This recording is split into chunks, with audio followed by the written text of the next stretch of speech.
Very wonderful morning, everyone. Wonderful evening to all the participants from India and US and other countries.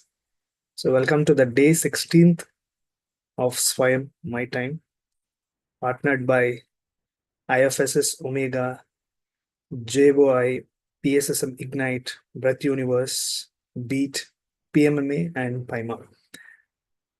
So, such a wonderful collaboration with all the partners for making this my time a very wonderful session.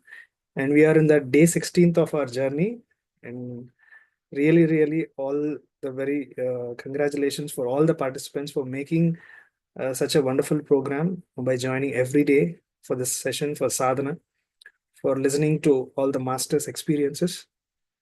So today also we'll be hearing from one of the masters. So before that, let's start our practice of meditation. So I request Sunil to guide us into meditation. Hi, Nikhil. Good morning. Good morning, Sunil. Great. So I'm hearing my echo again, I think. Yeah, it's okay. Yeah, it's good. It's good. All right. So I'm sure most of us know how to sit and meditate, the posture, but still let us go to the basics again and again. So it becomes a practice and we become fine-tuned with it. Sit comfortably wherever you are. Just pay attention to the surroundings. Just be aware of things. Whatever sound that you hear, pleasant or unpleasant, it's all okay. Accept them as they are.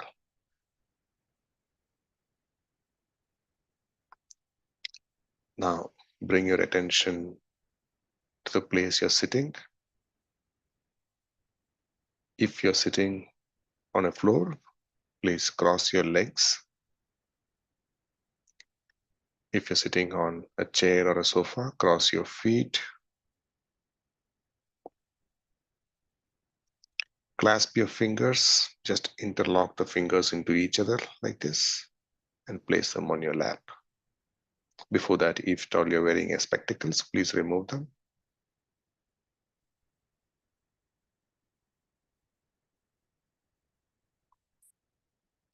Now, you can take back support if needed. There's no hard and fast rule that you should not take your back support. If at all you can, it's good, but see that your body is at complete ease. That's the reason we say take support of your back if needed.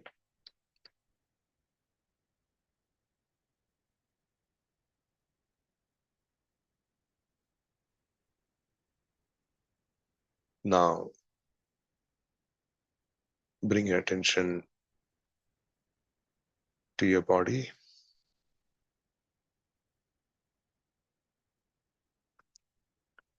Slowly close your eyes.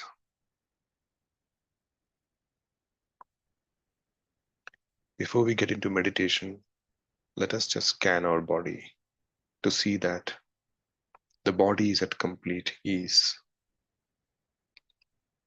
Sthira Sukhasana.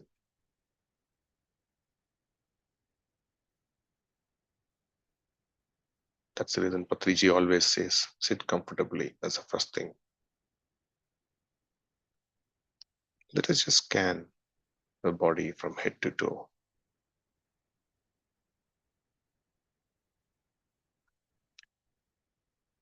How is your forehead, eyebrows, chin, the teeth? Let it be relaxed.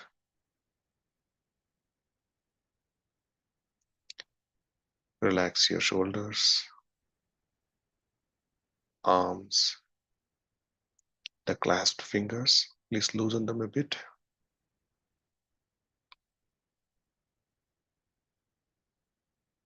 Relax your upper back, lower back, thigh muscles, calf muscles,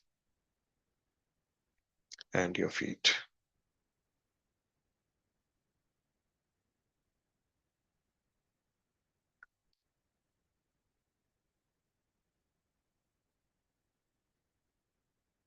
Now, bring your attention from your body to your breath.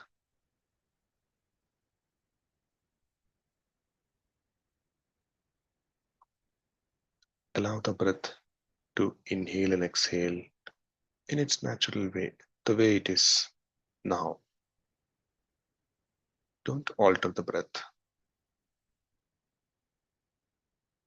All we need to do is just observe this natural, free, ingoing and outgoing breath.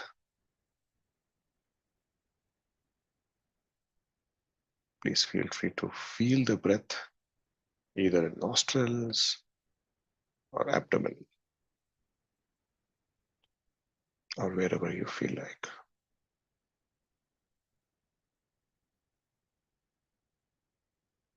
The right breathing is to breathe into the abdomen, but let's not put any conscious effort to do any such exercise. Let our attention be on our breath. No chanting of mantras needed, no visualizing of deity, God, or any form. Just the breath.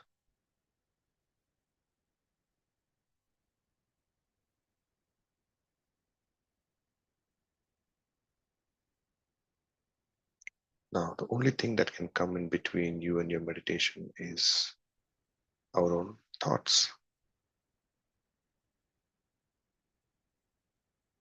Do we need that now? For next 30-40 minutes, let us be with our breath.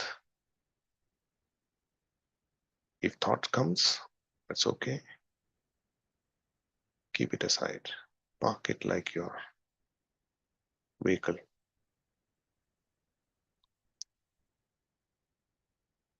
You can get back to thoughts after meditation or after this session. For now, this is me time. This is my time. Just be with every breath of yours. We'll play music in the background, but let our attention be only on our breath.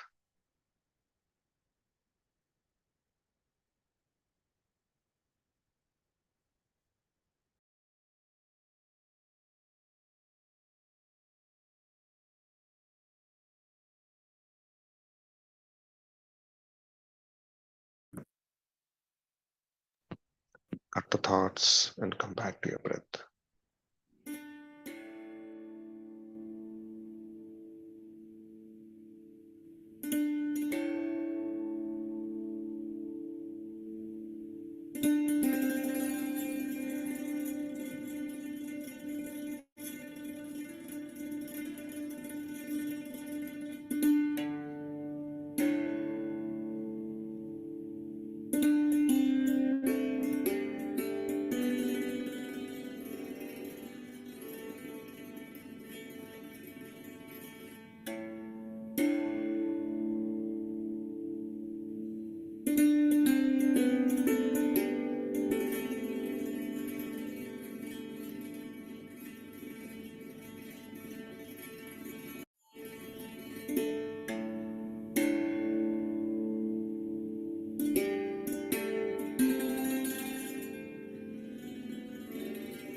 दीपो भवति भव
Please come back to your breath, my dear friends. Last 5 minutes.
Last 2 minutes.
Wonderful, masters.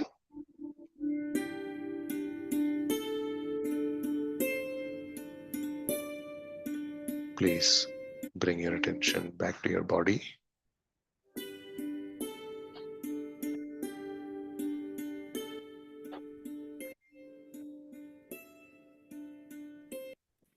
Please do not open your eyes yet. Just gently bring your attention back to your body.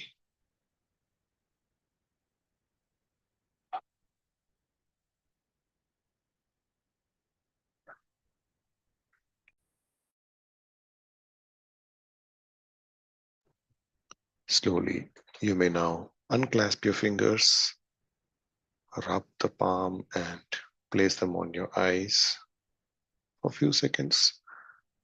5, 4, 3, 2, 1, 0. Slowly,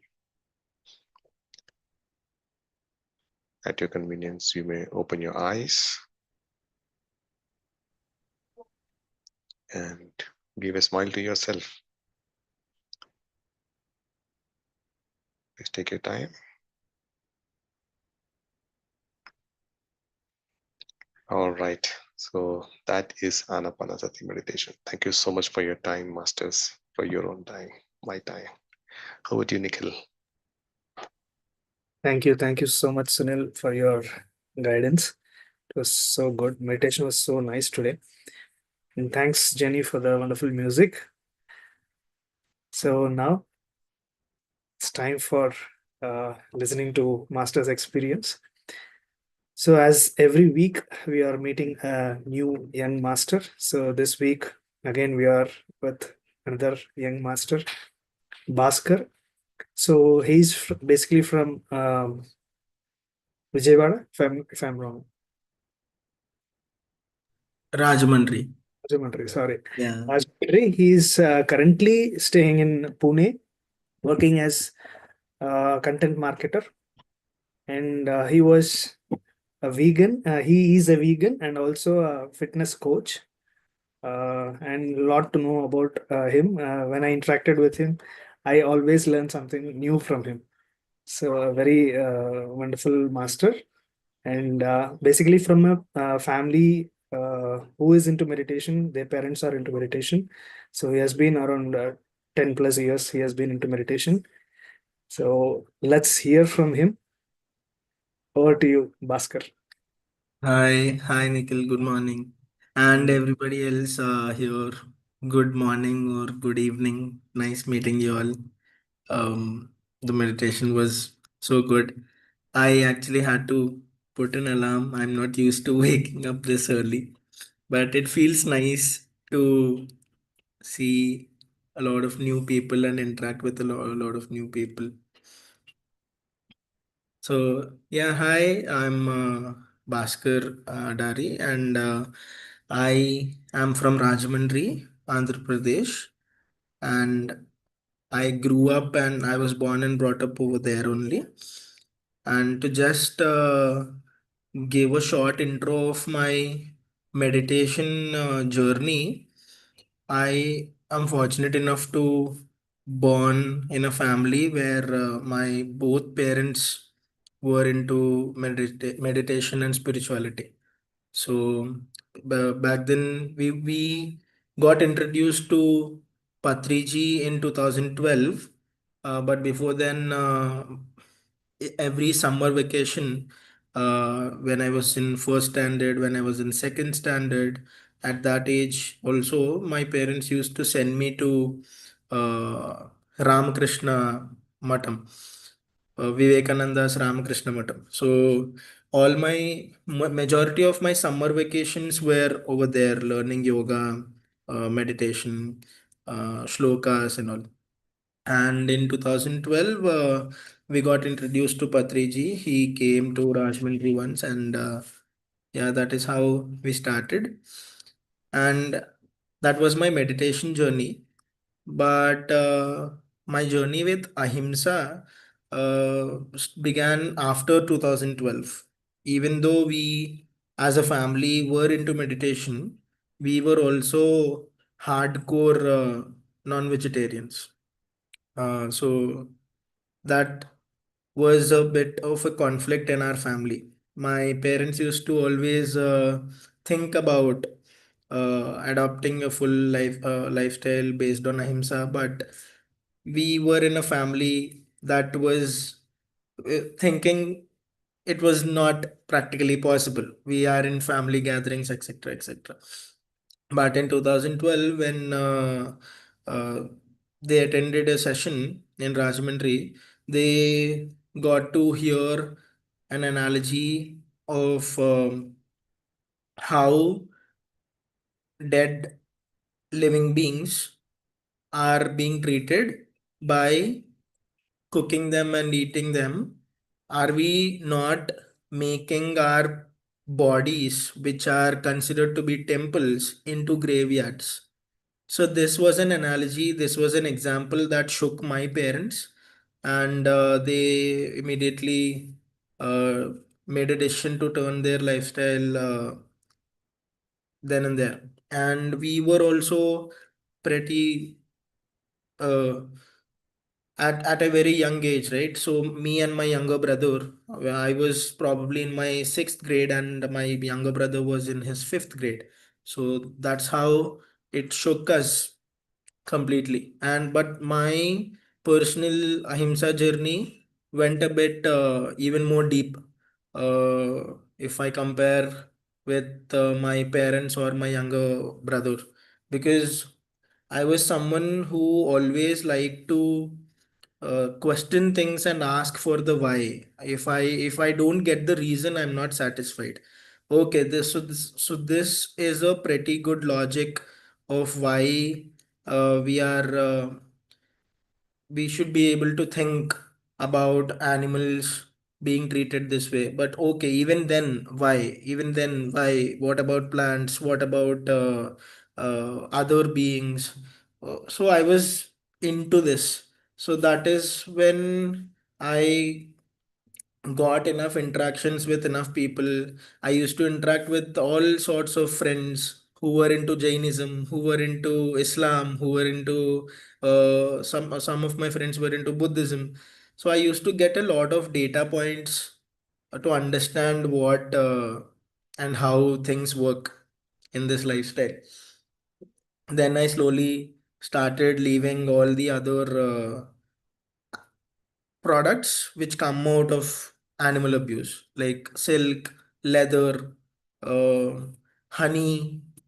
And just back in 2020, I was interacting with a friend.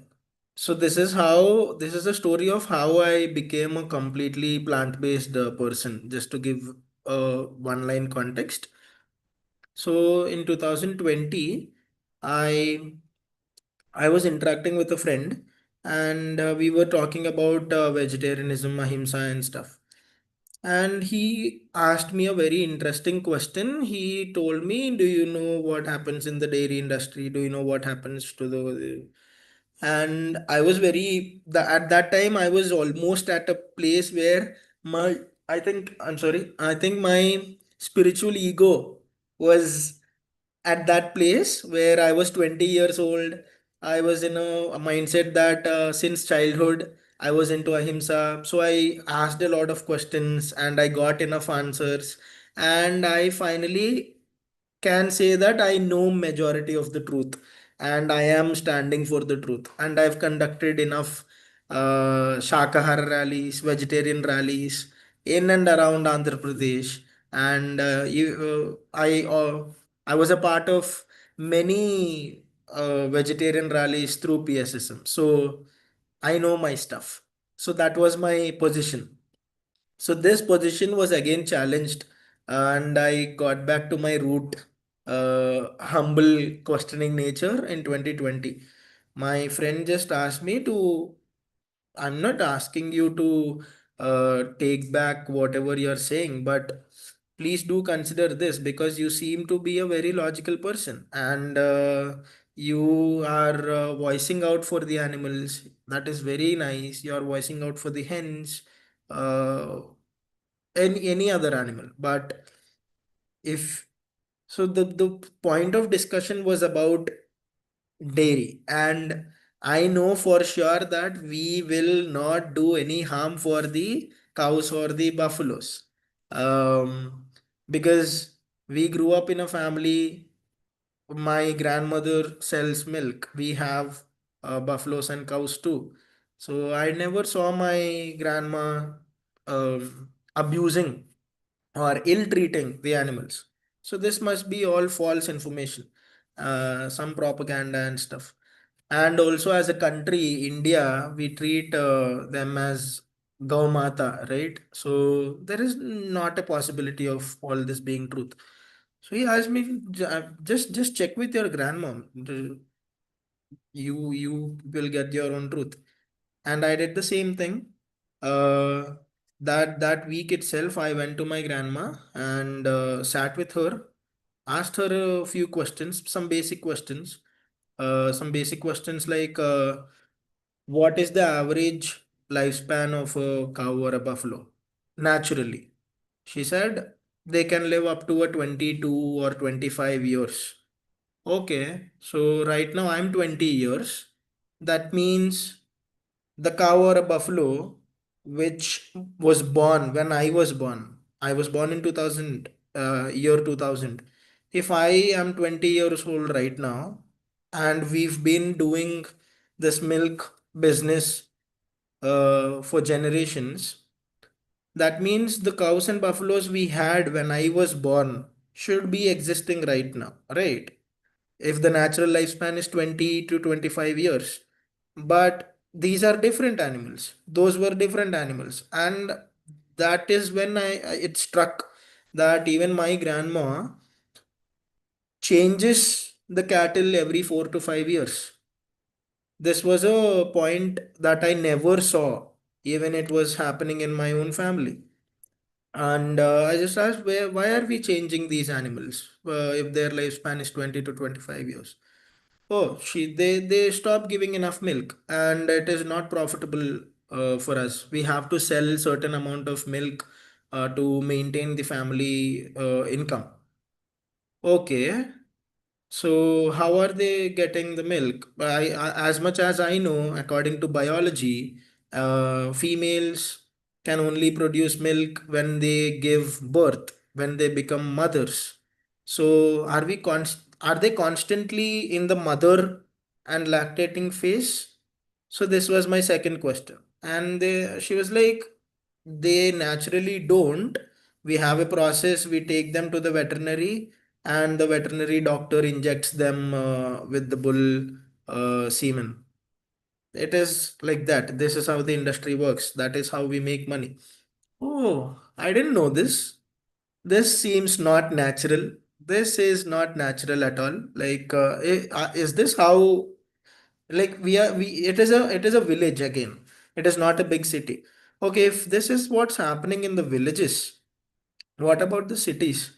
So that is how I came to know that whatever I believed since my young age, even after starting meditation, even after believing that I am an ahimsa driven person, even after thinking that I don't consume leather, I don't consume silk, I am a very ahimsa driven person. Then I connected the dots. Okay, then now I understood. One, the mammals need to be pregnant in order to lactate and produce milk. Two, after a certain age, their bodies become weak because of this continuous process. And point number three, as soon as they become weak, they will be replaced with another bunch, with another bunch of animals. Okay, these 3 points make sense. The fourth question was, okay, grandma, now it all makes sense. I can understand from a business point of view. But who are you selling these to? Who are the people who are buying them from us? She gave a very grumpy face. She was, of course, old and from a village background. She is a cute nanny. And she gave a very grumpy face and she whispered in my ears, they're very bad people. Oh, why are they bad people? Who are these bad people? They kill all those animals, no? They are the ones who buy from us. They don't let them live only. They buy and they kill off. Okay, how are we good people then? Like we are the ones who are selling. Isn't this a bit hypocritical? Calling them bad people because we are selling them. How are we good people? Let's not sell them. Then she was like, no, no, no, no, no. That's not how things work. We are not doing any harm. We are using them and we are treating them like friends and family. We are selling their milk. That is our job. It is karma. And what they do is none of our business. Okay, seems illogical. But if this is how my milk is coming, I'm not going to consume it. If this is how, that's the same logic that I learned at a very young age from Patriji or any other spiritual master. If this is how my food is coming, I'm not gonna eat it. I'm not gonna consume it. If this is how my clothes are being manufactured, I'm not gonna wear them. Let me ask you to give me a better and harmless solution. I don't need leather to look good. I'm good with cotton. Just the same logic here. I don't need meat to live a healthy lifestyle. Just give me rice or roti or any other sabzi. But after being blind to something what's happening in my own family, and just this one question from a new friend that I made recently gave me a perspective to again come back to the roots and see what's happening and check if if meditation and ahimsa are my true core values. Am I actually living up to them, or am I believing that I'm doing okay with my job? So I think that's how I got to check if I am truly being a spiritual person, or if I'm thinking that if I'm being a spiritual person and I'm just doing campaigns. So that's the story of how I became a 100% ahimsa driven person. So even now, when I use something, I make sure that I check the ingredients. If I'm buying, it's not just about food, right? It's about consumption. If I'm buying a soap, if I'm buying a toothpaste, it's always good to turn back the label and read the ingredients before making any purchase, because I believe the money in our pocket has the power to change systems. So if we can't fight from top to bottom, we can change our consumption patterns and things can move towards a positive direction. So yeah, that's the story. And fortunately, I'm into a business field and I'm into marketing field. So it was very easy for me to understand all this supply chain stuff, and where can consumers play a good role and impact to make systematic changes. So all of these things are happening right now. I'm at a good place where I can talk. I can not just talk, but I can also create impacts uh, through these consumer behavior patterns and systematic changes related topics. So that's the story. Wonderful, inspiring, Bhaskar, inspiring story. I have a very, normal question that everyone asks when you speak about vegan lifestyle. So people ask that, okay, milk has been one of the major consuming food for, especially for the Indian society, right? So people say that Krishna has been using milk, and now you are saying that milk is something which is wrong. So this is something which we constantly hear when we speak about milk. We are not against to milk, but the process. So what do you say about that? So you might be facing so many questions regarding that. Yes. Yeah, yeah. I face this question a lot. First of all, I want to answer this in two ways. One, the first point is you just used a line where you said whenever we talk about a vegan lifestyle, we get this clash, right? I just want to thoda sa smartly reframe it, because um, it is when we speak about it as a lifestyle, we are in a way indirectly and unknowingly putting it in a place where it is just about diet, it is just about choices. Then we are ourselves promoting it as if it is a choice. If you want to be a non-vegetarian, it is your choice. If you want to be a vegetarian, it is your choice. If you want to be a vegan, it is your choice. There are multiple steps. Each soul will have its own journey. Ah, so take your own time. Don't let anybody force you. So take your own time in this journey. It is okay if you stop eating meat after 10 years also. You be true. So all of these uh, all of these talks can happen and it can waste a lot of our time. So I think it is very important for us to first understand how we are positioning our words, how we are telling about it. So I make sure that I do personally, and I also ensure that I educate others personally, that we should not we should not talk about it as a vegan lifestyle. Then it feels like, oh, you are making some change in your lifestyle. It is another step, you can do it whenever you want. No, we have to look it from the animal's point of view. It is following ahimsa as a core value. You call it vegetarian, you call it vegan, you call it Jainism, you call it Buddhism, doesn't matter.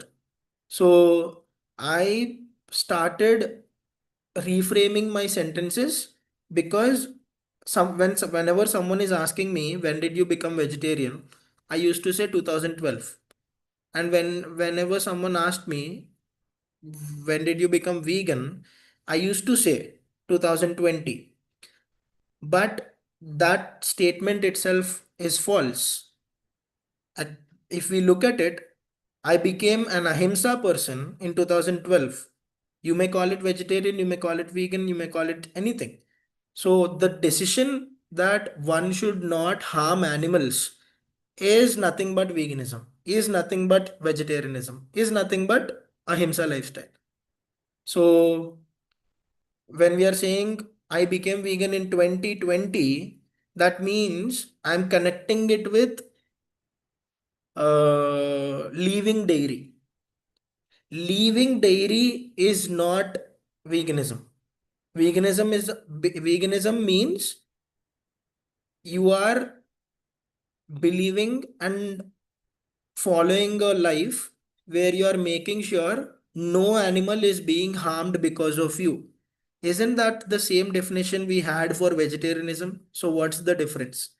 So I just want to reframe it. There is nothing different in veganism. There is nothing different in vegetarianism. We are just sticking to our own core principles and asking a question. If we are consuming this, is it from an ahimsa process or a himsa driven process? That is the core question we need to address. And milk is just one particle that we are questioning. But I can understand where this question is coming from, because nobody till now has questioned this industry. Meat is live in front of us. So everybody questioned. Eggs are live in front of us. Like the process of eggs, we can all see it in all poultry farms. In India, it is clearly evident. But milk is hidden inside a closed room. The reality of milk was always hidden, even in my own family, as I told in my story. But so this is the first time we are questioning this product. That is why I believe it is very closely being tied to this word. So let's not do that. The first question is answered, the first part is answered. And the second part, yeah, I get this question a lot. And my answer and my logical explanation can be only one thing. If we are talking about a godly figure, a uh, beautiful, caring personality like Krishna, again, I want to understand what are the qualities of Krishna. Don't tell me that he is just a god. Give me the qualities of Krishna. And when we are talking about these qualities, when we are talking about him as a person, in today's world, we are not talking about Dwapar Yuga. In Dwapar Yuga, yes, there was less Himsa. We are talking about today, 2025. If right now, if I told you a story, right? This is the reality. I asked all the 35 people here to go check this out, if this process is actually happening for real or not. I can give you a few links to research or refer. But if this is the process of how milk is being produced, and right now, Right let's now, say let's say Krishna is Krishna is sitting sitting here here beside me. beside. will he take that milk? That is my question. We all know that Krishna loves milk, and we all know that Krishna is a Makhan chor. He loves butter.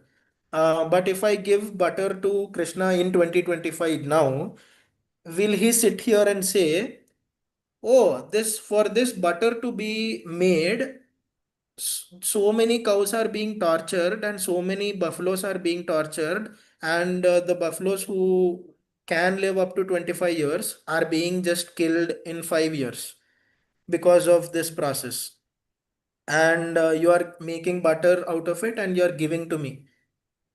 Okay, I don't care. I just like butter. So give it to me." Will Krishna say this? Or will Krishna say, "Oh, I like butter, but if this is the process you are doing, stop it, otherwise I'll punish you." So will Krishna reject it or will Krishna take it? So this is the logic that we have to think about. It is not about the end product. It is about the process. When the process is not right, let's not encourage the end product is the idea. Yes. And the major fact that we need to understand was during the Krishna's time, milk was not a business. Hmm. The cow was treated with utmost love and care. And so it was a natural process. Everywhere it was treated like a family. So during that time, things are different. And now things are completely opposite.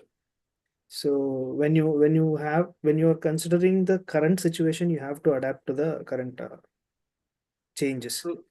And that is one thing. And when people question about Krishna, when they compare about Krishna, Krishna is not just confined to eating makhan or milk. Yeah, He has so many qualities. yeah. He lifted the Govardhanagiri with his little finger. Can you do that? No.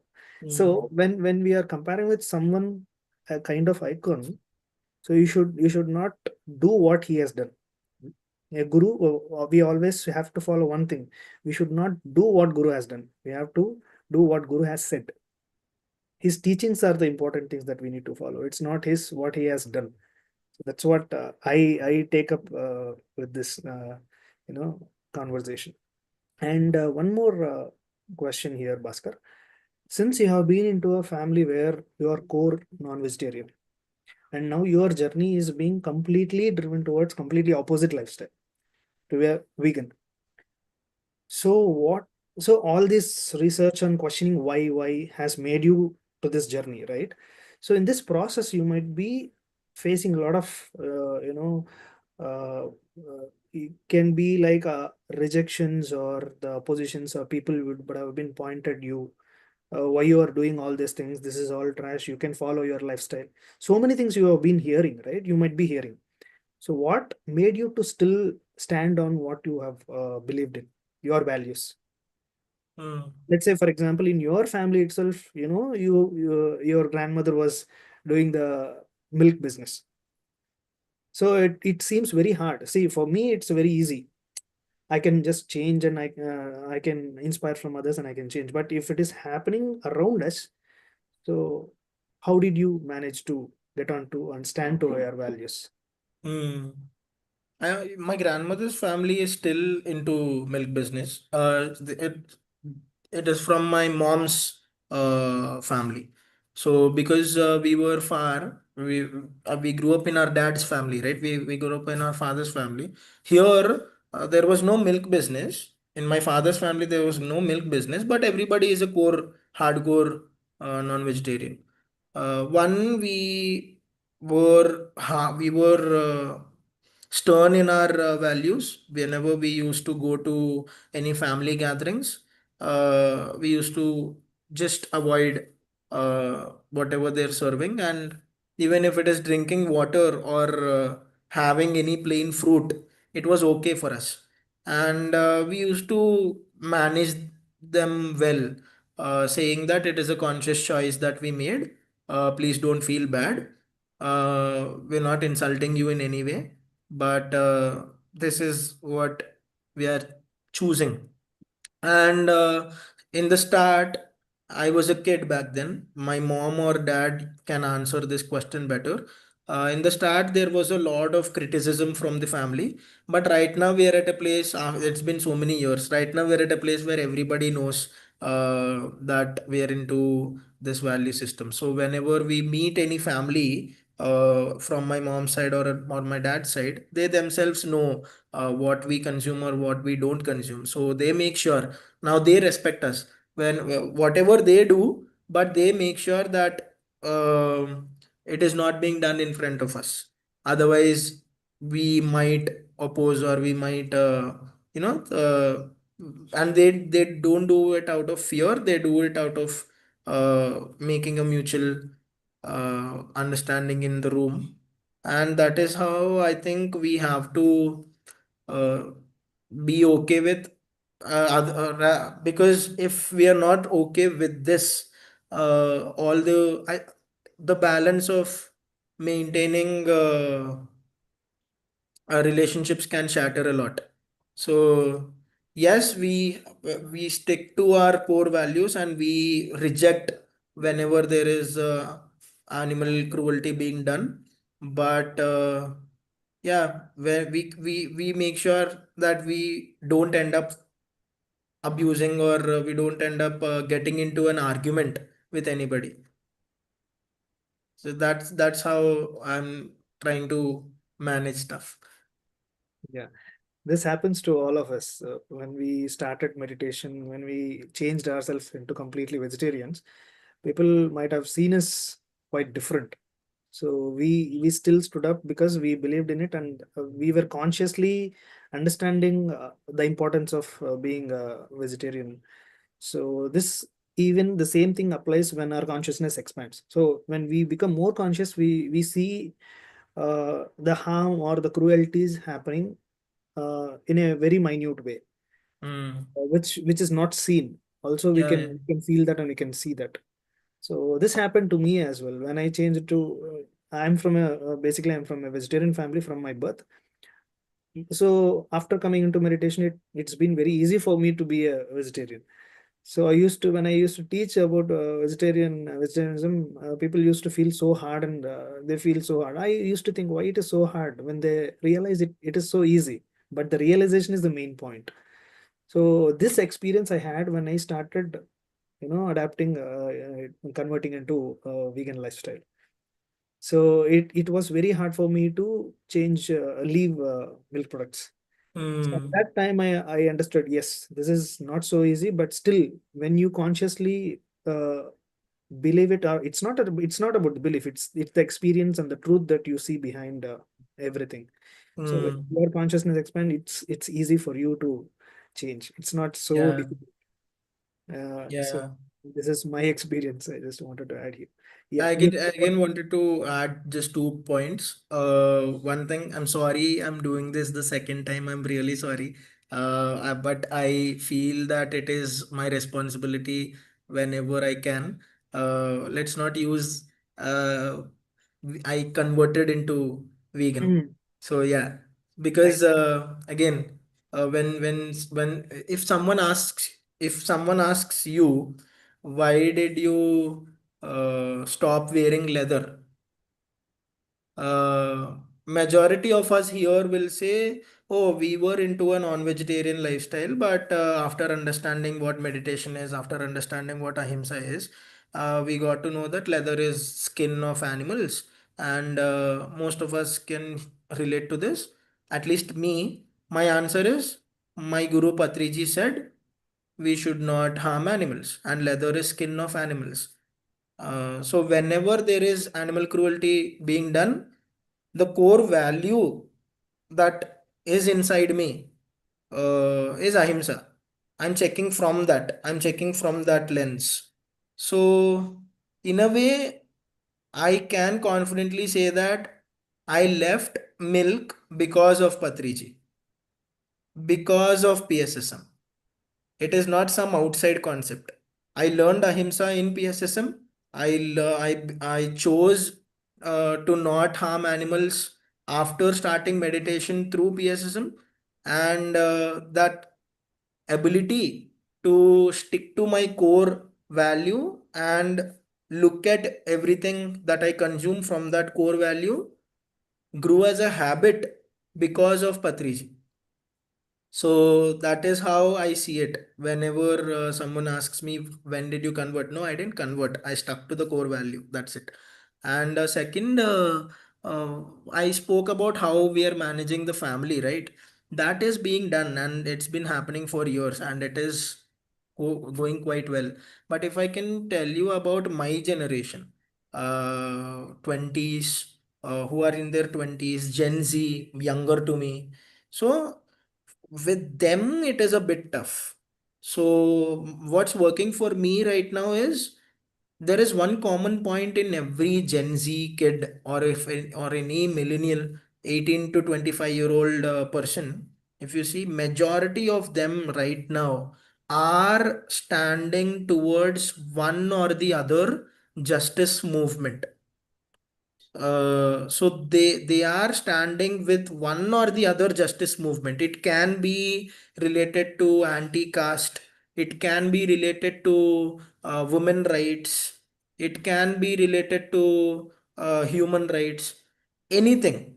So when I understood that this is the pattern that this younger generation is following, everybody is aware. Everybody is aware about any some or the other problem. So I just whenever I talk to them, first of all, I make sure that we are on the same page. We are not here to argue, we are here to discuss. That first foundation is being set. The second layer that I speak about is I try to before I talk about animals, I try to get them talk about their value. Okay, you care about women's rights. Why? Why are you're 22 years old and you are doing amazing work for women's rights? Why? So when I make the other person feel that they are doing amazing job, with that appreciation, they allow me to share my point of view. Other than that, there is no way to talk to this younger generation. So when they say things like, "Oh, I care about," for example, I care about women because my mom is a woman too. I have two siblings, and I care, and I believe that they have to get equal rights. And I believe that men thinking women are their property is wrong. So all of these words, all of these lines start coming from the person you are interacting with. And I'm sure, first of all, I agree to everything that you're saying. I'm a women rights person too. I agree with everything. I'm just now trying to ask you to think if these same lines apply to the mothers of the different species. If you're talking about motherhood, you're not talking about women as human beings. You're talking about womanhood. Woman is different, womanhood is different. When we are talking about womanhood, can we apply this same logic or same lines that you just said to other womanhood of the species? So it becomes very easy.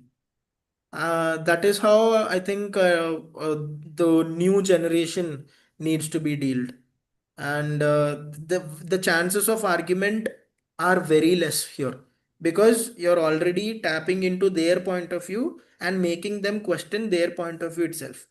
You're not bringing something new. Anything new will be questioned. Wonderful.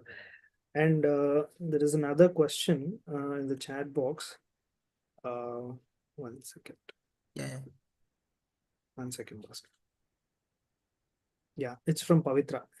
So this is something related to fitness. So since you're into fitness also, you have been a fitness coach. So when you're into fitness, this question comes up. So we need protein.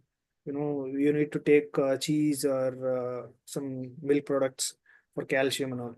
So how did you maintain this nutrition balance being a vegan? Yeah, I'm just reading the question. Next question is first of all, that is about whey protein and paneer. Yeah, okay, it can be managed. Next question is my child is into cricket and I'm getting suggestions that games like this need stamina and can get only through animal product. Thank you. Yeah, I'll answer the first part about paneer, whey protein and stuff. So yeah, in not just in fitness, as a fitness coach, my advice is anybody and everybody should have enough nutrients to have a healthy and thriving lifestyle. And that is first point. It is answered. We need nutrients. We need protein. We need carbohydrates. We need fats. We need vitamins. We need minerals. All sorts of nutrients we need. That is given. And we have different numbers for different people. Everybody is not same. Nikhil might need some number of protein. I need some number of protein according to my activity and fitness levels. But all of it can be managed uh, with 100% plant-based diet. Again, I'm using 100% plant-based diet. I'm not using vegan diet because veganism is not a diet. Again, these are the things we need to make sure. So coming back to the answer, 100% plant-based diet is nutrient enough for anybody and everybody. It is proven even by WHO, big nutrition related organizations and doctor related organizations also, that 100% plant-based diet, if planned well, is good for infant babies, adolescents, children, adults, even old age people. So it is good for everybody. That research is there. It is scientifically proven. Now, for not making it into a science class here, I can just give you one short recommendation. It is called the Daily Dozen. I'm typing it in the chat bot also. The Daily Dozen by Dr. Gregor. I just typed it in the chat. The Daily Dozen by Dr. Gregor.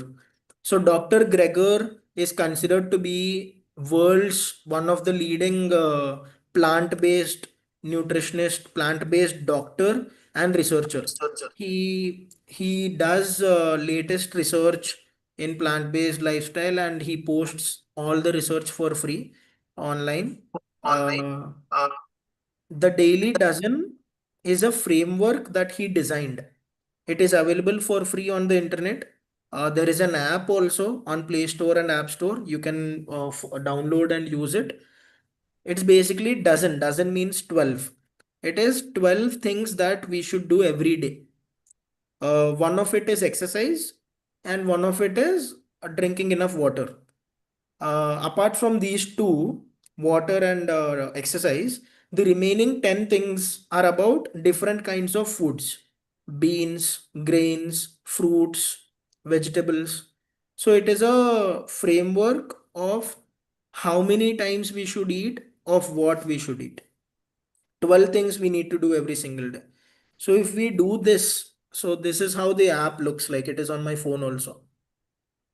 So one serving of berries, three serving of fruits. For example, I just before entering this call, as soon as I woke up, I ate an orange. So I'll check. I ate an orange already today. So I'll check this box. And after this call, maybe I'll have some oats. So oats come under what? They come under grains. So I'll check this box. So oats I'll check this box. I'll put some nuts into it. I'll check this. I'll put some flax seeds into it. I'll check this. I'll put another fruit. I'll put a banana into my oats. I'll check this. So this way, see how many boxes are checked with my breakfast itself. And again in lunch, I'll have maybe palak and tofu. Tofu is coming from soya beans, right? So when you're saying about beans, you just don't have to directly eat rajma or chole. That can be done. But tofu is nothing but soya paneer. Soya is a bean. So you can click this box. So if we do this checklist every day, all our nutrients will be covered. That is for general awareness. But coming to the second part, uh, fitness coaches suggest whey protein, right? So whey protein is nothing but the remainants of paneer. So we have to understand what is whey protein. Whey protein, how is whey protein made? You take milk, you boil milk, and when the milk is being boiled, you squeeze a lemon into it. The milk will break, and after the milk breaks, you squeeze the particles inside a cloth and you tie it, right? This is nothing but paneer. Now paneer is made, but this is the solid part. The waste liquid which we throw away is nothing but whey. So the waste liquid while making paneer is called WHEY whey, and it has a lot of protein also. So what researchers have done is, why are we just throwing it out when it has protein? Let's process this liquid and make protein powder out of it. So that is how whey protein is being made. So whey protein, as a fitness coach, if I have to tell you, whey protein is not a chemical. It is a food product only. It is made by process of milk. Just the liquid waste of the paneer is processed and made into a powder. That is whey protein. It has protein and fitness coaches recommend it. But you need that as a extra supplement if you are following this daily dozen that I just showed you, and you are getting some X amount of protein from it. Okay. I'm following all of these checklists, and let's say I'm getting 50 grams of protein per day. But I am a very active person. I'm a very fit and active person. I need 70 grams of protein. So even if I eat all of this, I'm not getting 70 grams. Then to just supplement that extra 20 grams, fitness coaches recommend to take whey protein powder because it is easy. You can just mix it in water and drink it as a milkshake. So because of the convenience, they recommend. Now the foundation, as it is answered, because I want you to understand, as a mother, when you are giving something to your kid, I don't want you to again go back to a fitness coach and get it from them, because I don't know how well aware the fitness coach is. If I know it, I'll rather share it. So now, because of this foundation nutrition level subject is being answered, uh, there is three things to check. One, feed them a healthy meal throughout the day following the daily dozen checklist. And second point, check if the protein that they're getting naturally from this checklist is enough. If they need 70, are they getting 70? There are some online calculations you can use. And third, only if this second point is not being met, then you can add a extra protein powder. We have plant-based alternatives today. We have rice. Just someone's at my door. I'll just sorry.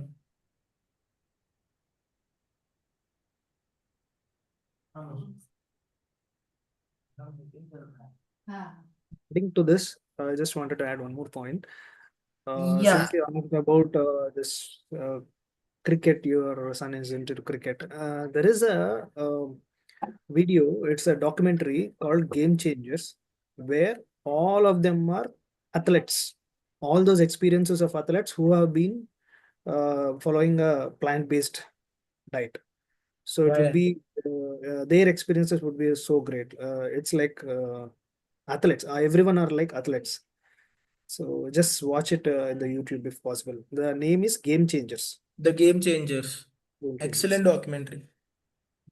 All the top athletes in the world who are following a plant-based lifestyle uh, were shown in the documentary, and it is very scientific. So yeah, there is There is a another replacement question. for that if needed. Yeah. So there is another question from Ganesh. When I am in deep meditation, I become unconscious. How can I regain consciousness while in deep meditation? Actually, that's a good thing. It's not unconscious. You are into a no mind state. You feel like it is unconscious, but it is not unconscious. You are actually conscious. So no need to worry about like I'm going unconscious. Just maintain your state of meditation, and once you are done, you will normally naturally come to a conscious state. Conscious state in the sense you to the current state. So no need to worry about it, Manish. So that's my answer. Yes. Any other questions from the participants? Jenny has shared. Thank you, Jenny. Jenny has shared the link of Game Changers. You can just watch it. It's really inspiring. We see so many well-known, famous athletes around the world who has changed into a plant-based lifestyle. Yes. Any other questions?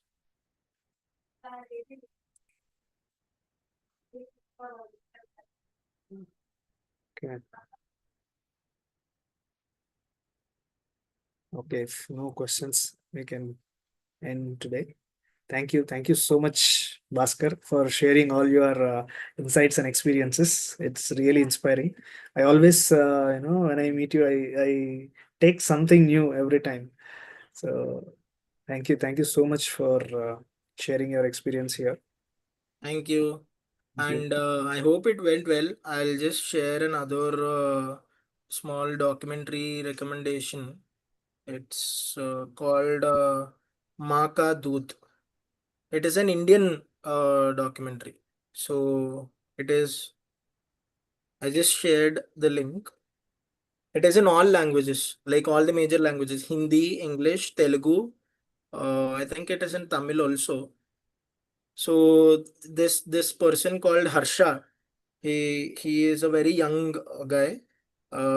He traveled all across India, in every major state, to understand and document the reality of dairy. So what I just told you, that happens in my grandma's farm, I told you verbally. So this guy Harsha went throughout India and documented what's not easily seen elsewhere. There is nothing. I'll just give you a disclaimer.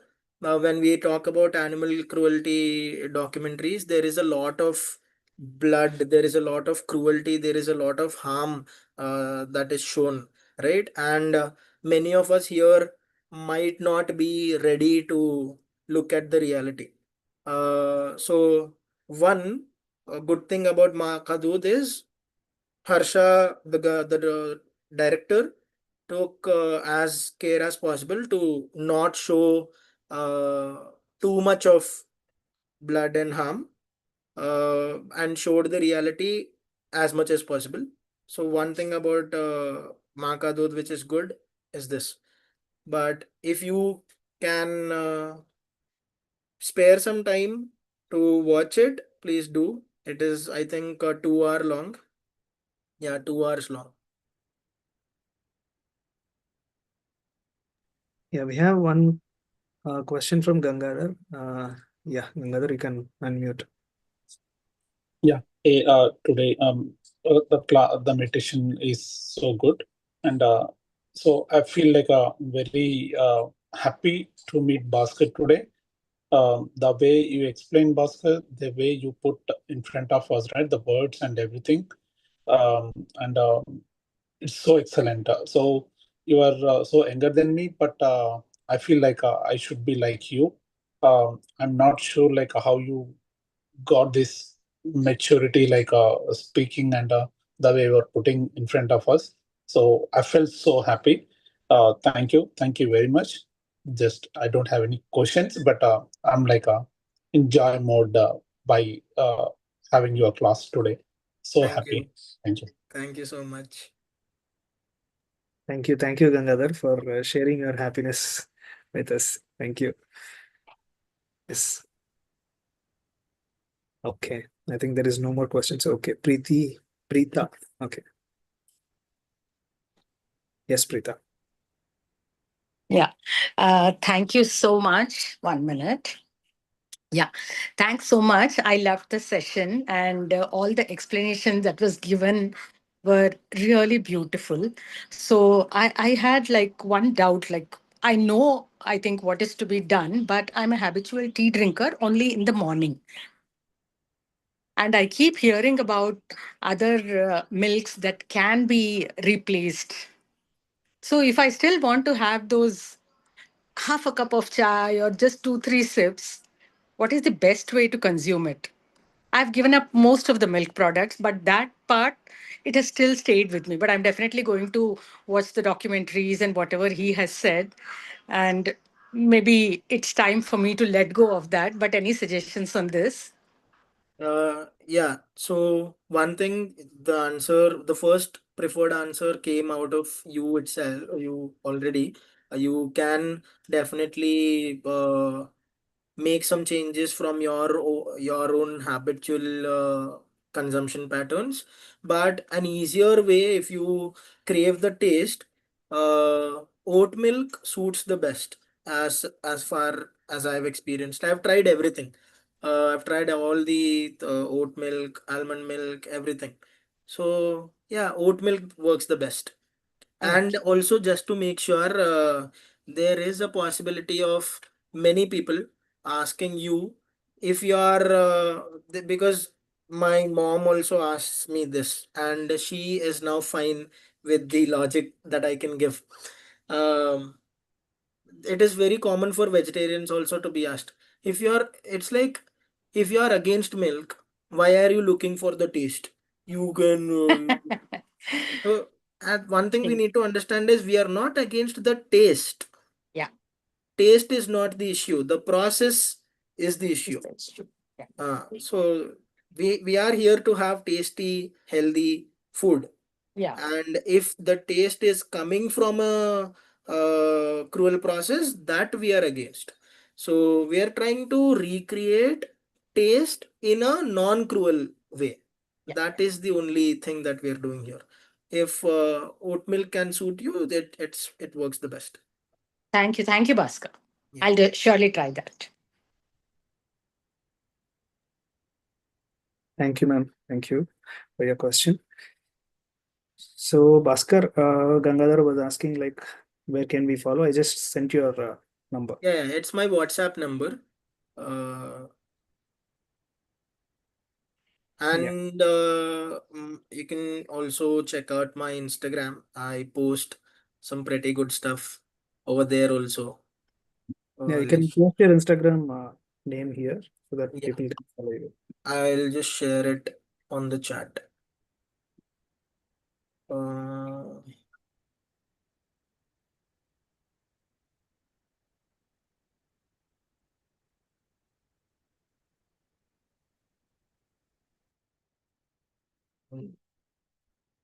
yeah, vegan గురించి మాట్లాడాలా Yeah. Thank you. Thank you, Bhaskar. Thank you for joining us today and sharing your experiences. It was eye-opening for everyone, and to me too. It was new to hear again from you. thank you. Thank you so much. Thank you, all the participants, and thank you for being present today. And we'll again come up next week with another young master. So thank you, everyone. Thank you so much. Have a nice day. Bye.